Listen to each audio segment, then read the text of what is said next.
Let's talk about your discovery call for just a second. As coaches, we all do them. You might call them something different, but should you call them something different? Quite frankly, I think the discovery call is very intimidating to our potential clients. What are they going to discover? Will I discover something? Is the coach going to discover something? What's the intention of a discovery call? Well, if we're being really honest, the intention of a discovery call for you, the coach, is it's a sales call. It's the little sampler that you give out at Costco, hoping that somebody's going to buy the full price option out of the freezer. We love the sample because we know what it is, right? It's a sample. We're excited. We know what it is. Discovery call. From the client's perspective, they don't know what that is. Unless they've been around coaching for a long time, because it's a very commonly used term. But stop and think about it. Where else, when else are we doing a discovery call? Nowhere. So if you're a coach hoping to bring in people new to coaching, you may want to rethink your discovery call name. Now, a few weeks ago, we had on the podcast Kimberly Crow, who works with Speakers Playhouse, and she talked all about how important having the right title for your talk is, because that title is that very first thing that very first impression that you make on your audience, and having the right title is going to be the difference between getting on that stage and not. If you don't remember that, go back to that episode. But let's apply that same principle to a discovery call.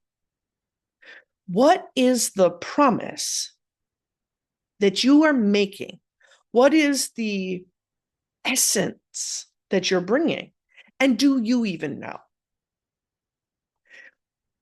So consider this. What's the one thing that you can accomplish on a discovery call? What's the one thing, the sample, the little tiny pizza bite? Those little tiny pizza bites that they sell as samples, oh, that is not enough to be a meal. That is not enough to satiate your desire for lunch. I suppose if you circle the Costco and you eat enough of them, maybe it is. But this, not enough. But it's enough to whet your appetite to say, I'd like to have more of that in my life. What's your sample of coaching?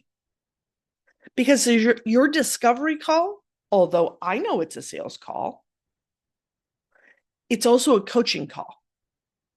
So think about it like this. What portion of your call is set up for getting to know you?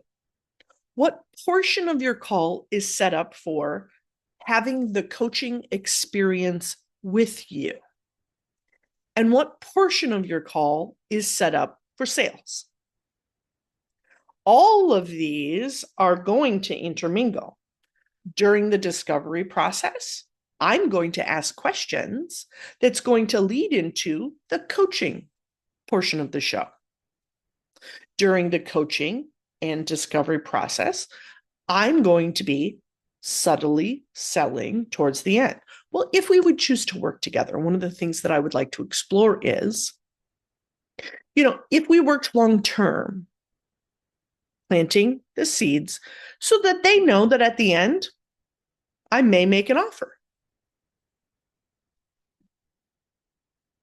What's your process for going through that discovery call? If you don't have one as a coach, you probably aren't closing as many deals as what you would like. So rethink that discovery call. If you need a thought partner on that, I'd be happy to do a deep dive into your business, maybe find some places that we can refine your sales process, do a little strategy call together, and look at what's the name for your discovery call? What's the promise that you're making to your clients? What's the coaching that you can give to them as a sampler? And how do you lead that into a conversation about sales? Book a strategy session soon. We'll talk later.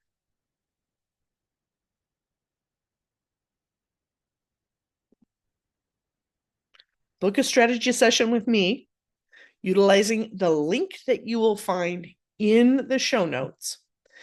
And we can talk about your strategy and how to sell more clients. I want to get you paid. That's my whole job. Let's get you paid.